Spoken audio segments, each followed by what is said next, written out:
रुक जाए, अब अविराज का अंत आ गया है। जेल से बाहर निकलकर काजल अपनी बेटी को बचाएगी और अविराज को खत्म करेगी। जी हाँ दोस्तों, सीरियल बिंदी का आने वाला ट्रैक बहुत ही इंटरेस्टिंग होने वाला है। कहानी में आप देख रहे हैं कि काजल जेल में सजा काट रही है, लेकिन दूसरी तरफ बेचारी बिंदी यानी उसकी बेटी अपनी मामी की डांट और बद्दुआएं सुन रही है। इसी बीच अविराज यह जानना चाहता है कि आखिर काजल का भाई सौरभ उसके बारे में क्यों पूछताछ कर रहा है, उसे क्यों ढूंढ रहा है। सौरभ को यह पता चलता है कि अविराज की वजह से ही बिंदी और काजल पर मुसीबत आई है। जब अविराज को यह पता चलता है कि सौरभ अब कंगाल और गरीब हो चुका है, तब भी वह उसकी तलाश क्यों कर रहा है। इसी सच्चाई को जानने के लिए अविराज चोरी छुपे सौरभ के घर पहुंचता है।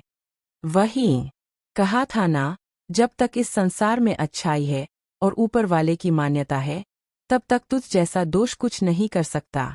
वक्त है, संभल जा और समझ जा। मत मजबूर कर मुझे कुछ ऐसा करने पर जिसे बाद में बदला न जा सके। मत मजबूर कर मुझे तुझे मारने पर। रुक जाए, अब अविराज का अंत आ गया है।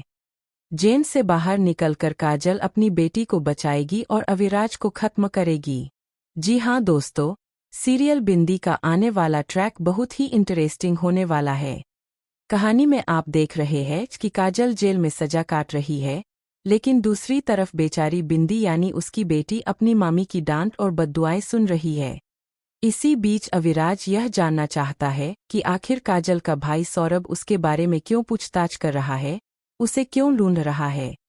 सौरभ को यह पता चलता है कि अविराज की वजह से ही बिंदी और काजल पर मुसीबत आई है।